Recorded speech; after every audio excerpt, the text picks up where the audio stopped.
শিক্ষামন্ত্রী ব্রাত্য বসুর গাড়ির ধাক্কায় দুই ছাত্র নেতার আহত হওয়ার ঘটনাকে কেন্দ্র করে তোলপাড় হয়েছে যাদবপুর বিশ্ববিদ্যালয় চত্বর। পাল্টা মন্ত্রী আহত হওয়ার অভিযোগ তুলেছে তৃণমূল।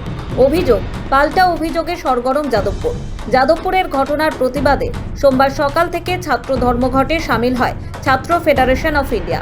সমর্থন করেছে বাকি বাম শরিক সংগঠনগুলি। তার গাড়ির ধাক্কায় এক ছাত্রের আহত হওয়ার ঘটনার জেরে শিক্ষামন্ত্রীকে গ্রেফতার করতে হবে, এই দাবিতে রাজ্য জুড়ে পথে নামে বামেরা। তবে শুধু যাদবপুর বিশ্ববিদ্যালয় নয়, অন্যান্য বিশ্ববিদ্যালয়ের সামনে সকাল থেকেই জমায়েত শুরু করেন বাম ছাত্ররা। কোথাও তাদের সরিয়ে দেওয়ার অভিযোগ উঠেছে, কোথাও তাদের বাকবিতণ্ডায় জড়িয়ে পড়তেও দেখা গিয়েছে। যাদবপুর বিশ্ববিদ্যালয় ৪ নম্বর গেটের কাছে সকাল থেকে ভিড় জমাতে শুরু করে এসএফআই ও এআইডিএসওর কর্মীরা। শুরু হয় স্লোগান, পিকেটিং। যাদবপুর বিশ্ববিদ্যালয়ের গেটে পিকেটিং করান এসএফআই ও এআইডিএসও কর্মীরা। স্লোগান ওঠে, শিক্ষামন্ত্রী ব্রাত্য বসুর পদত্যাগ, আইসিসি ইলেকশন ও ইউনিয়ন ইলেকশনের সঙ্গে ক্যাম্পাসে নিরাপত্তার দাবিতে আন্দোলন জারি রয়েছে। কলেজ বিশ্ববিদ্যালয় বন্ধের ডাক দেওয়া হয়েছে। উচ্চ মাধ্যমিক পরীক্ষা শুরু হয়েছে সোমবার থেকেই। এই পরিস্থিতিতে ধর্মঘটের ডাক এসএফআই-এর। রবিবার রাজ্য ও কলকাতা পুলিশের তরফে বলা হয়েছে, পরীক্ষার্থীদের প্রতিকূলতায় ফেলে এমন কোনো কর্মসূচি ছাত্রছাত্রীদের স্বার্থে হতে পারে না। পরীক্ষার্থীদের সুবিধার জন্য সব রকমের ব্যবস্থার আশ্বাসও দেওয়া হয় পুলিশের তরফে। তবে পুলিশের বিরুদ্ধে রাজনৈতিক অবস্থান নেওয়ার পাল্টা অভিযোগে সরব হতে দেখা গিয়েছে বামেদের। শিক্ষামন্ত্রী ব্রাত্য বসুর গ্রেফতারির দাবিতে আগেই সরব হয়েছে বামেরা। শিক্ষামন্ত্রী না হয় জানে না এসব, পুলিশ তো আইপিএস হয়েছে, সেও কি 2 নম্বরই করে টাকা খালি খাতা জমা দিয়ে হয়েছে? সেটুকু জানে না যে হায়ার সেকেন্ডারি পরীক্ষা ইউনিভার্সিটি সিস্টেমের মধ্যে পড়ে না, ওটা হায়ার সেকেন্ডারি কাউন্সিলের মধ্যে পড়ে। এই জন্য এসএফআই এবং বামপন্থী ছাত্র সংগঠনগুলো কালকে পরীক্ষাগুলো বাদ দিয়েছে, শুধু ইউনিভার্সিটি ক্যাম্পাসগুলোতে স্ট্রাইক ডেকেছে, যেটাকে আমরা সমর্থন করছি। আর পুলিশ কমিশনারকে বলছি যে আবার নতুন করে পড়াশোনা করুন, আর তারপরে জানুন এটা হায়ার সেকেন্ডারি পরীক্ষার ব্যাপার না। এটা লখিমপুর খেরি আমরা বিজেপি নেতা তার ক্ষেত্রে দেখেছিলাম, কিন্তু পশ্চিমবঙ্গের ছাত্র আন্দোলনের এত বছরের ইতিহাসে শিক্ষামন্ত্রীর গাড়ির তলায় ছাত্র চলে যাচ্ছে, ছাত্ররা তার গাড়ির সামনে হিউম্যান চেন করেছে, গাড়ি থামাতে বলছে কিন্তু গাড়ি চলে যাচ্ছে, ছাত্র চাকার তলায় চলে আসছে।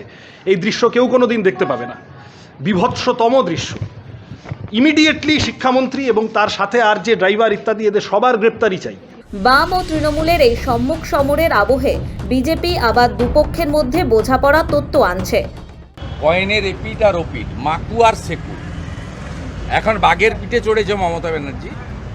তিনি যখন 19 সালে তদানীন্তন কেন্দ্রীয় রাষ্ট্রমন্ত্রী, আজকে তৃণমূলের মন্ত্রী বাবুল সুপ্রিয় যখন অ্যাটাক হন, তখন জগদীপ ধনখড়জি আজকের রাষ্ট্রপতি, উপরাষ্ট্রপতি, তখন রাজ্যপাল, তাকে কেন্দ্রীয় বাহিনী নিয়ে গিয়ে উদ্ধার করতে হয়। অর্থাৎ সৃষ্টি করেছেন, বুঝুন, আমরা এই দুটোকেই তুলে ফেলব। তথাকথিত সেকুলার মুসলিম লীগ 2 মমতা ব্যানার্জি আর এই মাকু টুকরে টুকরে গ্যাং, এ আজাদি ঝুটা হয়, স্বাধীনতা দিবস পালন করে না, প্রজাতন্ত্র দিবস পালন করে না, জাতীয় সঙ্গীত গায় না। বললাম তো পৃথিবীটা গোল, আর আমরা হিন্দু ধর্মে বিশ্বাস করি। মৃতপ্রায় সিপিএম ভোট কেটে, হিন্দু ভোট কেটে 12টা লোকসভার আসন মমতা ব্যানার্জিকে উপহার দিয়েছে, সিপিএমকে জিন্দা রাখার জন্য করছে। সিপিএম যে ছাত্রছাত্রী মানুষের সঙ্গে নেই, এটা তো তার প্রমাণিত। হাত শিবির অবশ্য গোটা বিষয়টি নিয়ে বাংলার শাসক দলকে কটাক্ষে বিঁধেছে। দেখা গেছে ছাত্ররা প্রতিবাদ করছে, ছাত্ররা গাড়ি থেকে নামতে বলছে, হতে পারে আপনাদের খারাপ লাগতে পারে, পুলিশকে ডাকুন, দুটো রুখার ব্যবস্থা করুন, পুলিশকে ডেকে আপনারা ডান্ডা চালান, আপনারা কাঁদানে গ্যাস ছোড়েন, এটাও করুন, থানা তো সামনে। আপনি তো গ্রামে গঞ্জে সুন্দরবনে হয়নি, প্রতিবাদ তো সুন্দরবনে হয়নি, শহরে, কলকাতা মতন শহরে, মেট্রোপলিটন সিটি কলকাতা, চোখের সামনে ঘটনা ঘটছে, সামনে থানা, ডাকুন পুলিশকে ডেকে বলুন আমাকে রক্ষা করুন। পুলিশ তো আপনাদের রক্ষা করার জন্য ব্যস্ত হয়ে আছে। আপনারা তো গাড়ি চালাতে গেলেন কেন সেই ছেলেগুলোর উপরে? তাদের জীবন নিয়ে এরকম চিনিমিনি খেলা হচ্ছে কেন? তাদের জীবনের মূল্যকে দেবে, তাদের চোখের মূল্যকে দেবে। আপনারা নাটক করেন, নাটক লেখেন, সে কথা আন্দোলনের কথা বলেন। আপনারা ছাত্র জীবনে আন্দোলন করবে, এটা তো ছাত্র জীবন।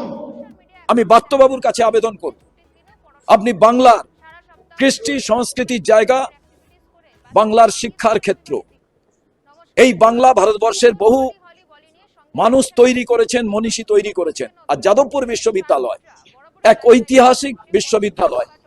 সারা বিশ্বের কাছে এখানকার উৎকর্ষতা, তাদের ছাত্রছাত্রীরা কে দোষ করেছে, কে দোষ করেনি, কি কারণে এটা হয়েছে। আর পুলিশ প্রশাসনকে বলবো, ইন্টেলিজেন্স ব্রাঞ্চ কি করে? আপনারা কেন সমস্ত ঘটনা দেখেন না, ভাবেন না? যদিও তৃণমূল শনিবারের ঘটনার দায় সিপিএম এবং বাম অতি বামের উপরেই চাপিয়েছে, কটাক্ষে বিত্তে ছাড়েনি বিজেপি কংগ্রেসকেও। যাদবপুরটা একটা অরাজকতার জায়গা করে রেখে দিয়েছে। যাদবপুরটা একটা অরাজকতার জায়গা করে রেখে দিয়েছে। বাম অতিবাম মিলে যাচ্ছে। নকশালরা কখনো বলছে সিপিএম এর বিরুদ্ধে, সিপিএম কখনো বলছে নকশালদের বিরুদ্ধে, আর তৃণমূল সরকারের বিরুদ্ধে চক্রান্ত করার সময় এরা সব হাতে হাত। বাবুল সুপ্রিয় কেন্দ্রীয় মন্ত্রী গেলেও তাকে মারা হয়, রাজ্যপাল গেলেও হেনস্থা হয়, ব্রাত্য বসু গেলে খুন করার চেষ্টা হয়। এরা চায় কি? এটা গণতন্ত্র, ইয়ার্কি মারার জায়গা পায়নি। কিন্তু আর তো কোথাও হয় না, শুধু যাদবপুরে হয় কেন? আর এখানে স্বপ্নদ্বীপের মৃত্যু কি করে হয়েছিল? কেন তার যথাযথ তদন্ত হলো না, বা এরা করতে দিল না? সিসিটিভি বসাতে দেব না এরা বলে, কেন বলে? এই হামলাকারীরা ব্রাত্য বসুকে খুন করতে গেছিল। এরা তো, এদের ওপর দিয়ে তো গাড়ি যায়নি, গাড়ির রাস্তায় এরা এসছে। ওটা তো ঘোষিত প্রোগ্রাম ছিল। লখিমপুরে কৃষকদের ধর্নার উপর গাড়ি চালিয়েছে, এখানে তো এই হামলাকারীদের যাওয়ারই কথা না। এরা তো ব্রাত্যর কর্মসূচিতে হামলা করতে গেছিল। এরা গুন্ডা। এদের পাড়ার লোক এদের চিহ্নিত করে রাখুন, যেখানে বাড়ি সেই পাড়ার লোক চিহ্নিত করে রাখুন। মন্ত্রীকে খুন করতে গেছিল, এদের এগেনস্টে তো অ্যাটেম্পট টু মার্ডারের সেকশন দেওয়া উচিত। যাদবপুর বিশ্ববিদ্যালয় তৃণমূল কংগ্রেসের শিক্ষক সংগঠন ওয়েব কুপার অনুষ্ঠান ঘিরে ধুন্ধুমারের পর এইভাবেই জারি রাজনৈতিক বিতর্ক।